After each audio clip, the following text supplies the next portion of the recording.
हो साहेब साहेब या साहेब. तो कार्यकर्ता फोटो मध्ये दिसतो. हो आहे ना, माझाच आहे ना.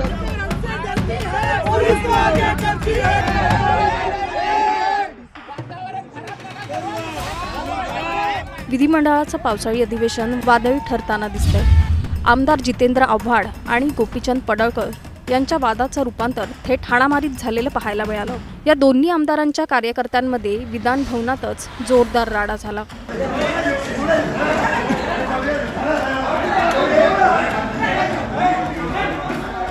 यामुळे विधिमंडळाच्या आवारात तणाव निर्माण झाल्याचं पाहायला मिळालं.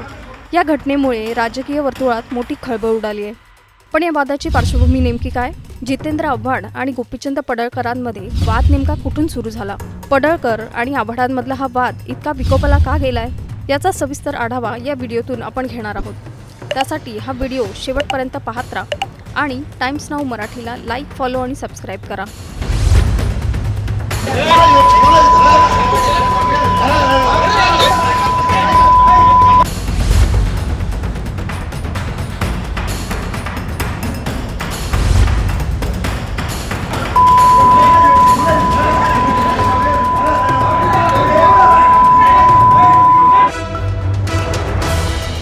भाजपचे आमदार गोपीचंद पडळकर आणि शरद पवार गटाचे आमदार जितेंद्र आव्हाड यांच्यातला वाद आता विकोपाला गेलाय. याच वादाचे पडसाद पावसाळी अधिवेशन सुरू असताना विधिमंडळाच्या लॉबीत उमटले. विधान भवनाच्या लॉबीत पडळकर आणि आव्हाड यांच्या कार्यकर्त्यांमध्ये तुफान हाणामारी झाली. दोन्ही बाजूचे कार्यकर्ते एकमेकांच्या अंगावर धावून गेले. दोन्ही बाजूने एकमेकांना जबरदस्त शिवीगाळ करण्यात आली. पडळकर आणि आव्हाडांच्या कार्यकर्त्यांचा थेट विधिमंडळाच्या लॉबीतच हा हाय व्होल्टेज ड्रामा पाहायला मिळाला. आधी शाब्दिक वाद आणि नंतर त्याचं रूपांतर थेट एकमेकांची कॉलर धरण्यापर्यंत गेलं. आव्हाड समर्थक असलेल्या नितीन देशमुख यांना पडळकरांच्या कार्यकर्त्यांनी मारहाण केली. या प्रकारामुळे विधान भवनात एकच खळबळ उडाली. विधान भवनातल्या सुरक्षा रक्षकांनी या दोन्ही कार्यकर्त्यांना आवरण्याचा प्रयत्न केला. या तुफान राड्यानंतर महाराष्ट्रातलं राजकीय वातावरण चांगलंच तापलंय. या वादाची सुरुवात झाली ती गोपीचंद पडळकर यांनी केलेल्या एका वक्तव्यावरून. पडळकरांनी धर्मांतर करण्यासाठी येणाऱ्या पाद्रींना ठोकून काढणाऱ्याला 11 लाखांचं बक्षीस देईन असं वादग्रस्त विधान केलं होतं. जी धर्मांतरण करणारी लोक येत आहेत गावागावामध्ये, त्यांना ठोकून काढण्यासाठी आमच्या पोराने आता बक्षिसं लावावीत अशी माझी बक्षीस योजना आहे. जो धर्मांतरण करायला गावात आलाय त्याला एकदम तुडवून टाकला, त्याला 1 लाख रुपयाचं बक्षीस, त्याला 2 लाखचं बक्षीस, त्याला एकदम घरातच बसवला त्याला 3 लाखाचं बक्षीस. याच्यावरती कुणाचा आक्षेप असू शकतो, पण माझी भूमिका ही वैयक्तिक समजा तुम्ही. जर असं माझ्या भगिनीला फसवून ऋतुजासारखं प्रकरण केलंय, असे प्रकरणं महाराष्ट्रामध्ये रोज होत आहेत, त्याचा सैराट जर करून टाकला तर माझ्या वैयक्तिकडून 11 लाखाचं बक्षीस. पडळकरांच्या या वादग्रस्त विधानावर आक्षेप घेत आमदार जितेंद्र आव्हाडांनी अधिवेशनात विधानसभा अध्यक्षांकडे तक्रार केली होती. तसंच पडळकरांविरोधात कारवाईची मागणी सुद्धा केली होती. यानंतर अधिवेशनादरम्यान जितेंद्र आव्हाडांनी गोपीचंद पडळकरांना उद्देशून मंगळसूत्र चोर अशी घोषणाबाजी केली.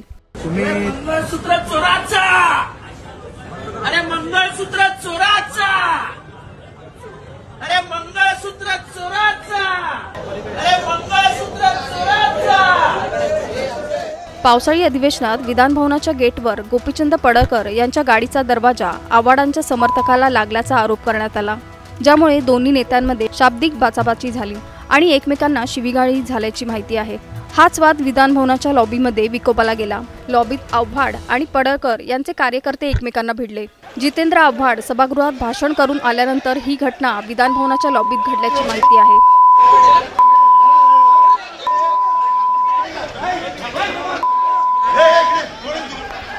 जमा करा पास घेतलंस ना सगळं.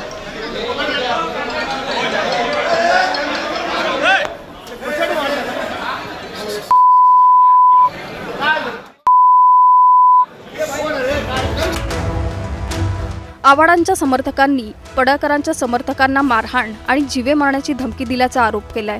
तर आव्हाडांनी सुद्धा पडळकर यांच्या कार्यकर्त्यांकडून धमकीचा मेसेज आल्याचा दावा केलाय.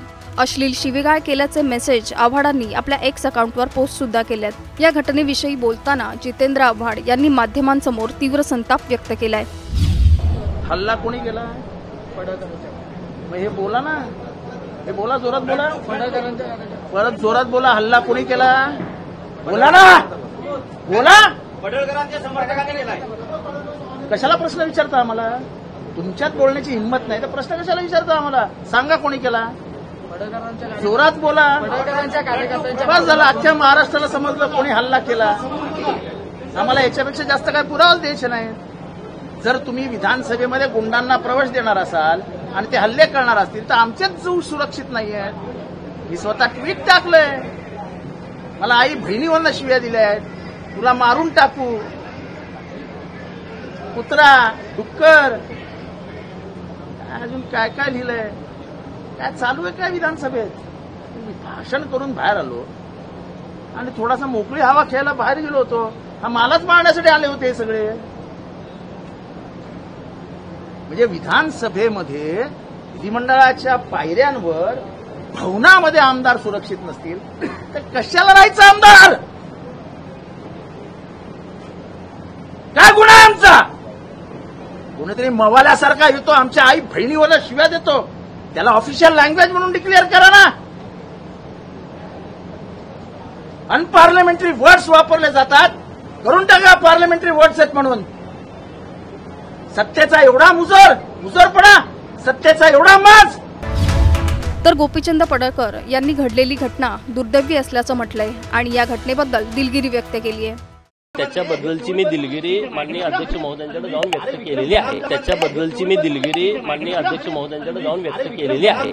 अभी विधानसभा के अध्यक्ष साहब के पास जाके हमने दिलगिरी व्यक्त की है. विधिमंडळाच्या आवारात झालेल्या या राड्यानंतर राजकीय वर्तुळातून टीकेचे सूर उमटताना दिसत आहेत. जनतेचे प्रश्न मांडणारे दोन प्रतिनिधी जर आपापसात अशा पद्धतीने राडा घालत असतील तर हे महाराष्ट्राच्या संस्कृतीला न शोभणारं असल्याची प्रतिक्रिया उमटत आहे. विधिमंडळातील या राड्याबाबत तुम्हाला नेमकं काय वाटतं आम्हाला कमेंट करून सांगा.